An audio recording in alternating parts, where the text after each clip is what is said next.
Salve pessoal, eu sou Fábio Palácio e no programa Cultura e Movimento de hoje a gente dá continuidade à nossa série de entrevistas sobre o bicentenário da independência do Brasil. Nessa sequência de programas, vocês sabem, né, sobre o bicentenário, a gente está recebendo jovens historiadores que vêm se destacando no debate público e com todos eles eu estou conversando sobre questões importantes relacionadas ao processo de formação da nacionalidade brasileira. Nosso objetivo aqui é o de dialogar sobre temas variados, sempre buscando responder uma pergunta central: o que falta para a gente completar a obra da independência do Brasil? E, pessoal, para conversar conosco sobre esse tema, eu trago aqui hoje o jovem historiador Thomas Henrique de Toledo Stella, que é graduado em História pela FEFELESH-USP. O Thomas, pessoal, é doutorando em Arqueologia pelo Museu de Arqueologia e Etnologia da Universidade de São Paulo, o MAI da USP, é mestre em Desenvolvimento Econômico pelo Instituto de Economia da Unicamp, é pós-graduado em Antigo Egito pelo Instituto de Estudos do Próximo Oriente Antigo da Universidade Autônoma de Barcelona. Foi também pesquisador visitante no Departamento de Linguagens e Culturas do Oriente Próximo da Universidade da Califórnia em Los Angeles, a famosa UCLA.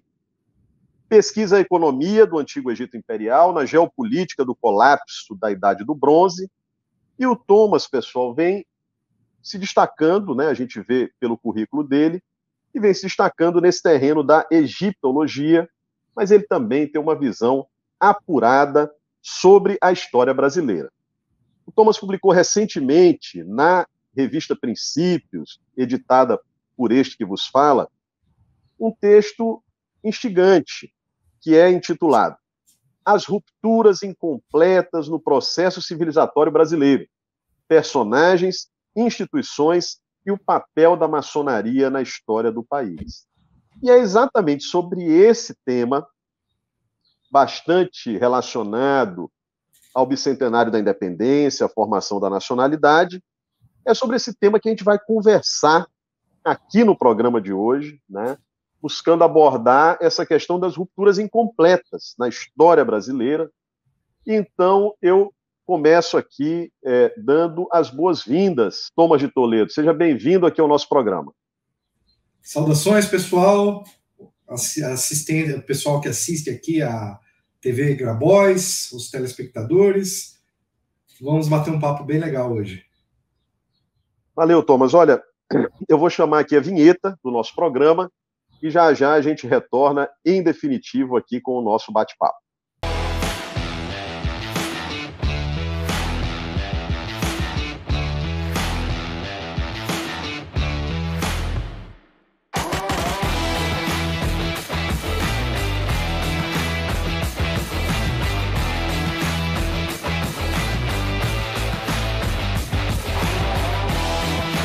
Pessoal, de volta aqui com o nosso programa, eu queria já fazer a primeira pergunta aqui para o Thomas, que é a seguinte, Thomas.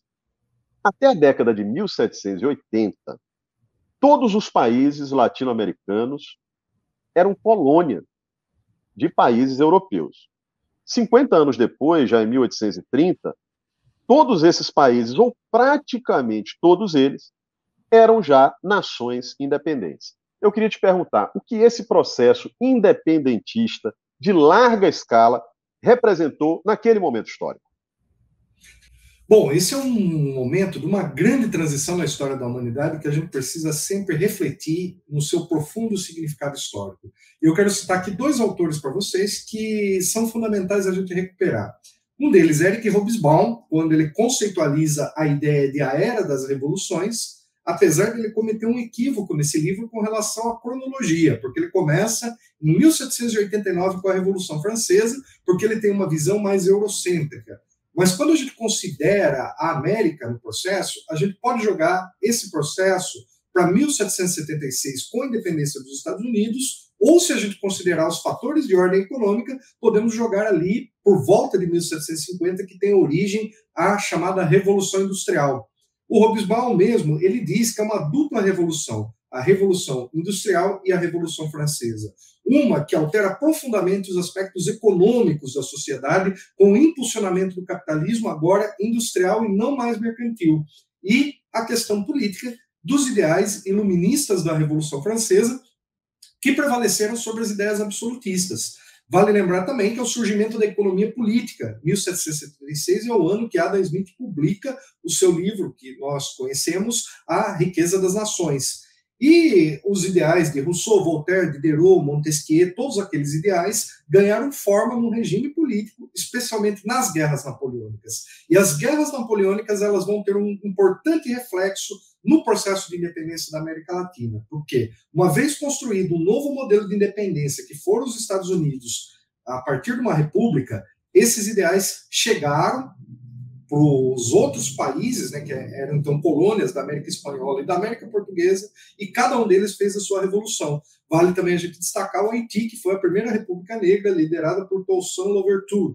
E quando a gente vê o papel e o protagonismo de líderes como Simão Bolívar, como Francisco Miranda, como San Martín e tantos outros, nós também precisamos olhar para os nossos, que é, por exemplo, José Bonifácio, Gonçalves Ledo, Abreu Lima e tantos outros libertadores da América, que a gente vai poder falar um pouco mais tarde. Mas esse processo ele foi uma ruptura com o antigo regime, e aí eu destaco também a grande obra do historiador Fernando Novaes, que é Portugal e Brasil na crise do antigo sistema colonial, que é uma grande chave para a gente entender a ruptura com todo esse mundo antigo que existia.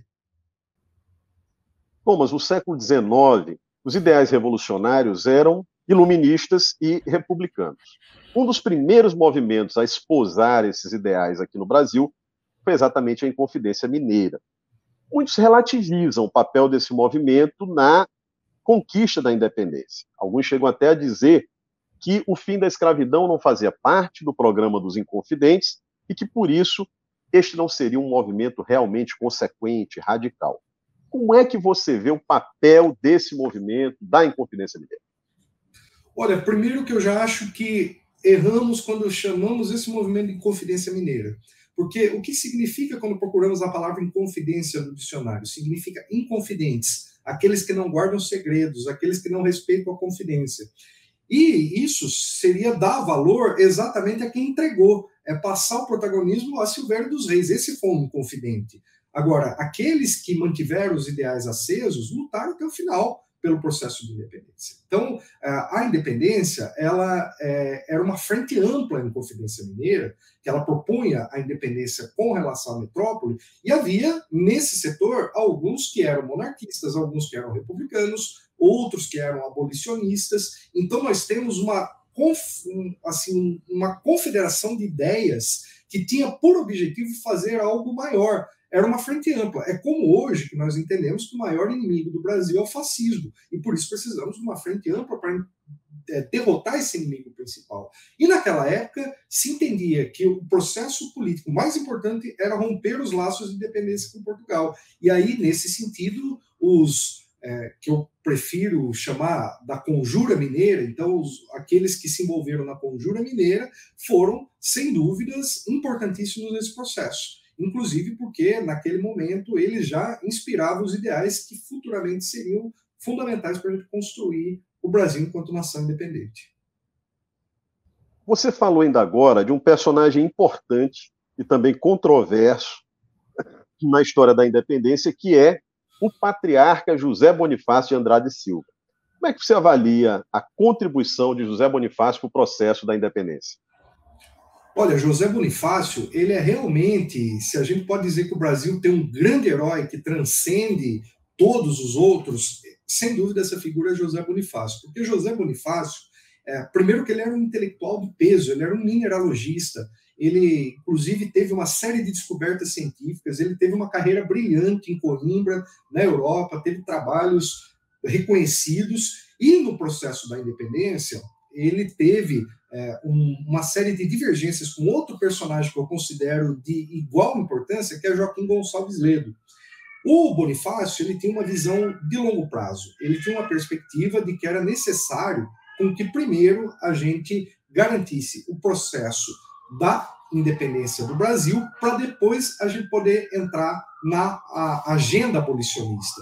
E ele entendia que ele defendia as duas coisas, mas ele entendia que era necessário acumular força para se chegar nisso e que o modelo monarquista, naquele momento, talvez fosse a saída adequada para você aglutinar as forças e evitar que acontecesse com o Brasil o que aconteceu com a América Espanhola, que foi se fragmentar em pequenas repúblicas.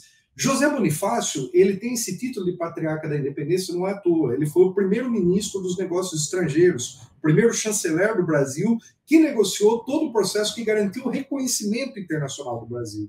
E ele foi bastante controverso, porque ele naquele momento, era um homem que tinha os ideais iluministas muito fortes, ele era um continuador da obra do Marquês de Pombal, ele era maçom, e ele foi fundamental nesse processo de construir dentro da maçonaria do Grande Oriente do Brasil uma frente ampla. E essa frente ampla seria ele que representava os ideais mais conservadores, que era monarquista, sendo o primeiro vigilante do Grande Oriente do Brasil, Joaquim Gonçalves Ledo, o segundo vigilante, e como grão-mestre, ninguém menos do que Dom Pedro I. Eles tiveram que fazer um convencimento por Dom Pedro I para aceitar ser iniciado na maçonaria, e aí o Dom Pedro I, portanto, aceitou. Então, esse triângulo, ele representa a grande aliança que constituiu aí a frente necessária para se construir a independência. Um republicano radical, um monarquista moderado e um representante da coroa portuguesa que estava disposto a romper essa continuidade para construir uma nova nação. Mas você tocou ainda agora no assunto que você aborda no seu artigo na Princípios, que é o papel da maçonaria, né? Essa organização também encampou ideais republicanos, iluministas, e com isso ela respondeu, em alguma medida, às necessidades dos movimentos da época. Era uma organização secreta, talvez hoje a gente chamasse de clandestina, né? E não sei em que medida esse modelo organizativo também não contribuiu para que a maçonaria jogasse papel naquele período, né?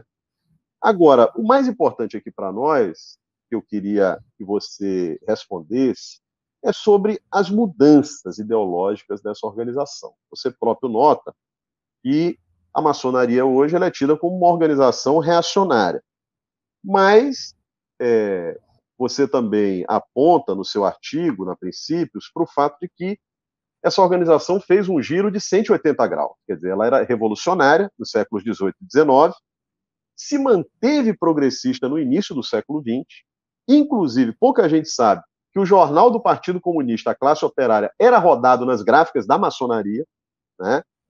E depois, a partir de uma série de intervenções, já ali em meados do século XX, ela se torna uma organização conservadora, ou seja, ela inverte seu papel. Então, eu queria te perguntar, quais os determinantes dessa inversão e como ela se deu? Muito bom, vamos lá. Essa é uma pergunta que eu vou tentar ser bem objetivo porque ela é muito complexa, porque ela envolve uma história de longa duração. Mas para a gente chegar no ponto que nos interessa aqui, é importante entender que a maçonaria ela é herdeira das antigas corporações de pedreiros medievais que construíam as catedrais e os castelos. Uma série de sociedades secretas que já existiam, tanto na Idade Média quanto na Idade Moderna, se utilizaram da forma maçônica de se organizar para poder transmitir seus ideais. Então, por exemplo, os ideais dos templários que foram perseguidos pela Igreja Católica, dos Rosacruzes, que eram os pais da ciência moderna, que foram bastante também perseguidos pelos jesuítas, pela Contra-Reforma, e posteriormente também pelos iluministas revolucionários. O iluminismo radical encontrou dentro da maçonaria uma forma de organização capaz de transferir esse tipo de ideal e de conseguir garantir com que se sobrevivesse a um período de perseguição feita pelo antigo regime, feita pela Igreja Católica e feita também pelas denominações protestantes, que muitas perseguiam. A característica da maçonaria era basicamente de reunir todas as classes sociais, todos os credos religiosos e todas as correntes políticas num ambiente fraterno de transmissão de certos preceitos morais. Então, a maçonaria ela se define como uma organização iniciática, progressista, evolucionista e filantrópica. Então, essa é uma forma da gente entender que existem certos princípios nessa ordem que foram fundamentais nos processos de independência. Só que quando a gente fala em maçonaria, é importante a gente entender que, como qualquer instituição, ela tem correntes no seu interior. E aí, o que fez a maçonaria ser revolucionária nos séculos XVIII e XIX foram, basicamente, os seus ideais e os seus rituais que clamavam por isso. Só que, no caso do Brasil, na virada do século XIX para o XX, a maçonaria, o Grande Oriente do Brasil, adotou uma defesa do socialismo. E isso fez com que, quando tivesse o golpe do Estado Novo, em 1937, Getúlio Vargas interviesse nas lojas maçônicas e principalmente no próprio Grande Oriente do Brasil, para indicar pessoas afinadas ao seu projeto político. E é exatamente aí que dá a guinada conservadora na maçonaria. Da mesma forma que nas Forças Armadas, a esquerda, os comunistas, os socialistas foram perseguidos quando houve o golpe militar, isso se passou na maçonaria durante o período do Estado Novo. Tanto que, quando veio o golpe militar de 1964, já havia uma maioria conservadora na maçonaria e aqueles setores mais progressistas foram silenciados e tiveram que se manter quietos para poderem sobreviver. Agora, vamos entender uma coisa, é como a Igreja Católica. Nós tivemos um Papa conservador, que foi o Bento XVI, e hoje temos um Papa progressista, que é o Papa Francisco. Então, isso é normal em qualquer instituição que você tenha correntes que disputam os seus caminhos. Agora, a maçonaria em si, em termos dos seus ideais, ela é essencialmente progressista, evolucionista e que defende os ideais da ciência, né, o combate ao fanatismo, o combate a certas visões obscuras de mundo, e isso se manifestou exatamente nesse processo histórico das revoluções, tanto a francesa quanto as independências. Basta a gente ver que Danton, Marat eram maçons, assim como George Washington, Toussaint Louverture, Simão Bolívar, José Bonifácio, Gonçalves Ledo e até José Martí em Cuba foram maçons que deixaram o seu legado aí na história da humanidade. Ainda falando do teu artigo na revista Princípios, você apresenta uma visão de longa duração sobre a história do Brasil, a fim de compreender suas principais rupturas e avanços civilizacionais entre a independência, em 1822, e o bicentenário que a gente tem agora. Você afirma no artigo que independência, abolição e república foram rupturas incompletas. O que eu queria te perguntar é o que significam exatamente essas rupturas incompletas na história brasileira. Olha, o ideal da independência era exatamente construir uma grande nação próspera que pudesse contar com seus próprios recursos para desenvolver. Esses ideais foram ali plantados nos projetos do Brasil, projetos para o Brasil, que José Bonifácio escreveu, também nos ideais de Gonçalves Ledo e de tantos outros líderes, porque a gente menciona muito esses dois, mas tiveram outros líderes importantes que plantaram a semente de um projeto de nação. Então, esses ideais, eles ainda foram incompletos, porque com a independência, o Brasil ainda manteve o modelo primário exportador. O Brasil só viria a se industrializar no ciclo que vai de 1930 a 1980. E quando nós terminamos o processo de industrialização da terceira Revolução Industrial, o Brasil ficou para trás na quarta Revolução Industrial e nós ficamos para trás, na verdade, na terceira Revolução Industrial e agora estamos ficando para trás de novo na quarta Revolução Industrial, exatamente por não termos esse projeto de país. Então, o Brasil, ele seguiu, mas ainda ele não conseguiu conquistar a sua independência definitiva enquanto nação. Isso outros países conseguiram, mas é ainda uma pendência. A abolição foi um avanço importantíssimo, mas ela não garantiu a inclusão do povo pobre, do povo negro, do povo indígena no sistema econômico brasileiro de forma igualitária. O mesmo ocorreu também com os imigrantes pobres, porque a gente muitas vezes vê a questão das pessoas que foram escravizadas, dos indígenas que foram retirados das suas terras, mas também existe a situação dos imigrantes pobres que vieram para trabalhar sob o regime de escravidão das dívidas. Então, nós temos uma população no Brasil que não foi atendida pelos ideais da abolição, apesar de ele ter sido um passo importante. E o mesmo com relação à República. Nós tivemos uma República que foi uma República oligárquica. Depois, no século XX, nós tivemos duas ditaduras. Nós tivemos a ditadura do Estado Novo e a ditadura militar. E, vez ou outra, nós sempre corremos essa ameaça, seja por uma ruptura com o sistema democrático, seja por uma ruptura com a participação do povo no processo político do Brasil. Então, por isso que eu considero que essas rupturas são incompletas. A gente precisa conquistar a nossa definitiva independência, e isso se dá pela economia, pelos valores nacionais, pela identificação do brasileiro com o Estado e com a nação, com a pátria, com o povo, e depois a gente tem a questão da abolição, que seria, portanto, a inclusão social, a inclusão econômica dessa população na economia do país, e a República, que é um regime democrático que interesse a todos e não simplesmente às classes mais abastadas, que foi o que tendeu ao longo da nossa história.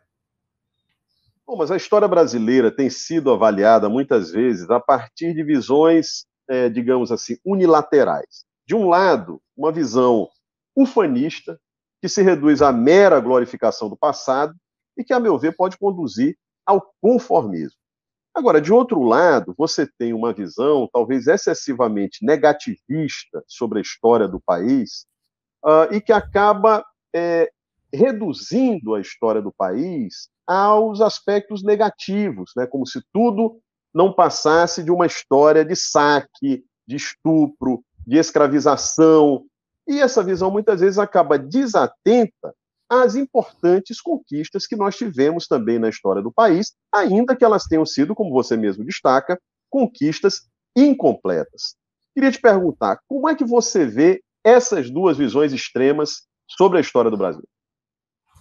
Acho que a chave para a gente entender a história do Brasil e das grandes transformações da humanidade foi dada por Marx, é a dialética. Nós precisamos ter uma leitura de entender as contradições do processo histórico.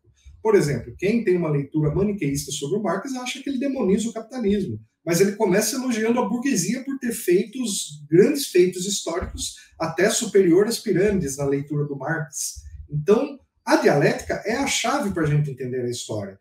E aí, quando a gente tem uma visão dialética e não maniqueísta, o maniqueísmo é escolher o bom, escolher o mal, e a dialética não. A dialética, ela entende o processo histórico como choque de visões que leva a um novo processo que não é nem afirmação e nem a negação. Então, o processo dialético, para entender o Brasil, eles nos permite entender o seguinte: foram incompletas as rupturas, sim, mas elas não foram aquilo que a elite brasileira quer conservar, porque a elite brasileira ela construiu uma visão histórica na qual se valoriza excessivamente a figura dos personagens, que se valoriza excessivamente o papel de certos líderes que estavam envolvidos, em geral da própria elite, ou inclusive ressignificando personagens e transformando personagens que eram até do povo em personagens da elite.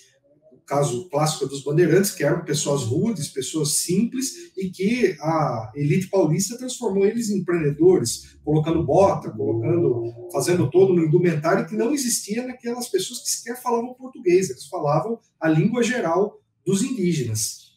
E aí, por outro lado, existe uma esquerda que demoniza o nosso aspecto histórico, diz que tudo foi errado desde o começo, que tem que se reinventar, e nisso eles acabam se distanciando do próprio povo, porque o povo brasileiro se reconhece enquanto brasileiro. O povo brasileiro, ele valoriza suas raízes caipiras, suas raízes sertanejas, suas raízes gaúchas, suas raízes de todas as regiões do Brasil, seja ela crioula, seja ela cabocla, seja ela o que for, como descreveu Darcy Ribeiro em sua obra magnânima, O Povo Brasileiro. Então, é preciso que a gente recobre esse sentimento de nacionalidade se quisermos dialogar com o povo. E o povo, ele sente a história ali no cotidiano. Não adianta a gente dizer que isso é um símbolo da opressão, porque a gente leu certas coisas num determinado manual, sendo que para o povo aquele signo tem um outro significado. Então, a disputa pelos símbolos, a ressignificação dos símbolos, ela é muito mais importante do que a iconoclastia pueril. Derrubar estátuas por derrubar estátuas não constrói o imaginário que a gente precisa construir. Nós precisamos, sim, recolocar o papel dos indígenas, dos negros, do trabalhador comum, do imigrante pobre, das mulheres, de todos aqueles personagens que foram apagados da história do Brasil. Isso sim, mas para isso a gente não precisa derrubar o que certamente foi importante para a nossa formação. Entender que muitas vezes a gente construiu uma história maniqueísta, não interessa para a harmonia social, que é o que busca qualquer civilização para se garantir no longo prazo. Basta ver o que a China está fazendo, porque a China pensa numa história de longa duração e eles entendem o papel histórico que eles têm enquanto nação perante a humanidade. Thomas, eu falei no início do programa que você vem se destacando aí também no terreno da arqueologia como egiptólogo, né? E você mesmo tem me dito que os governantes do Brasil imperial se inspiraram muito na história egípcia para construir narrativas sobre o Brasil. Aliás, não é à toa que no incêndio recente que a gente teve no Museu Nacional, se perderam importantes peças da cultura egípcia que estavam guardadas lá. Então eu te pergunto, já aqui para a gente ir encerrando, como é que se deu essa inspiração no Egito para construir narrativas de nacionalidade aqui no Brasil? Olha, o Antigo Egito foi o primeiro estado territorial da história. Há quem diga, anacronicamente, que é o primeiro estado-nação que já existiu. Eu acho um pouco exagerado. Mas os egípcios, eles tinham uma visão de longa duração. Um estado que conseguiu perdurar por 3.000 anos, ele acaba sendo inspiração para qualquer um que esteja fundando um estado novo, né, um novo governo, um novo país. Então, o imaginário do Egito ele foi tão importante que quando atracou no porto do Rio de Janeiro um carregamento de peças egípcias que estava indo em direção a Buenos Aires, Dom Pedro I acabou decidindo fazer um empréstimo para comprar essas peças egípcias que compuseram boa parte do acervo do Museu Nacional. Posteriormente, Dom Pedro II chegou a visitar 2 vezes o Egito e ele era um grande admirador da egiptologia enquanto ciência, tanto que ele é considerado pelos egiptólogos como o pai da egiptologia brasileira. Então, durante o período imperial, o imaginário egípcio ele foi usado para construir uma série de elementos simbólicos que compõem a história do Brasil. Mas isso não se resume ao período imperial. Por exemplo, o estudo arqueológico que eu fiz na Loja Maçônica Independência de Campinas, em que foi encontrado um painel egípcio que foi guardado ali por cerca de 70, 80 anos, analisando esse painel, eu consegui descobrir que o grupo mais radical em termos de abolicionismo e de luta pela República também tinha a referência no Antigo Egito. E para finalizar, a capital brasileira, Brasília, ela foi resultado de uma viagem que Juscelino Kubitschek fez ao Egito, em que ele conheceu as escavações arqueológicas em Tel El Amarna. Tanto que ele construiu uma capital que é toda orientada pelo sol. Se vocês forem ver, o sol no solstício de verão, ele nasce na Câmara e ele se põe no solstício de inverno, ele nasce no solstício de inverno no Senado. E durante os equinócios de primavera e de outono, ele nasce bem no meio do prédio do Congresso. E a sua tumba, na verdade, é uma mastaba, como faziam os egípcios, ela fica exatamente na região oeste de Brasília, que é onde os reis egípcios, os sacerdotes egípcios e as pessoas comuns se sepultavam, que era exatamente onde o sol se põe, e é por isso que Brasília é uma capital solar inspirada nas antigas capitais egípcias. Poxa, legal, Thomas, conversar contigo aqui. Acho que a gente poderia ficar aqui mais umas 3 horas conversando, né? Assunto certamente não faltaria, mas tudo que é bom dura pouco, né? Eu acho que já tomamos muito tempo aqui do pessoal que nos assiste, de forma que eu agradeço muito a tua presença aqui no nosso programa. Espero que a gente possa ter outras oportunidades. E eu queria encerrar te dando 1 minuto apenas para se despedir do pessoal aqui e responder de forma sucinta a seguinte pergunta: o que falta para a gente completar a obra imensa da independência do Brasil? Falta um projeto nacional de desenvolvimento. Falta o povo brasileiro se reconciliar com a sua história, com as suas contradições e com a sua dialética. Falta o povo brasileiro parar de se inspirar no que vem de fora e se inspirar no que está aqui. O Brasil é um dos únicos países do mundo em que ele tem todos os minerais, todos os recursos naturais, hídricos, solares, vento, tudo que o Brasil precisa da natureza ele tem aqui, mas não só a natureza, ele tem principalmente um povo novo, um povo criativo, um povo mestiço que surgiu da miscigenação, que não precisa se dividir em identidades criadas externamente. Nós temos a nossa própria identidade, e a nossa identidade, ela aceita a diversidade, ela abraça quem vem de fora e ela mostra o quanto é rico ser brasileiro, independente da região que se vem, independente da cultura que compôs. O Brasil, ele é a soma de tudo isso, mas ele é superior a tudo isso porque ele é único. Ele é o Brasil, que é um exemplo civilizatório para o mundo e uma nação que com certeza deixará frutos para o futuro da humanidade. Valeu, Thomas, te agradeço mais uma vez. E, pessoal, a gente fica por aqui e volta na próxima quinta-feira com mais um Cultura e Movimento. A TV Grabois e o programa Cultura e Movimento precisam da sua colaboração. Se você gosta do nosso trabalho, dê aquela força, curta, comente, compartilhe com as pessoas próximas. A gente se vê na próxima quinta-feira com mais um Cultura e Movimento.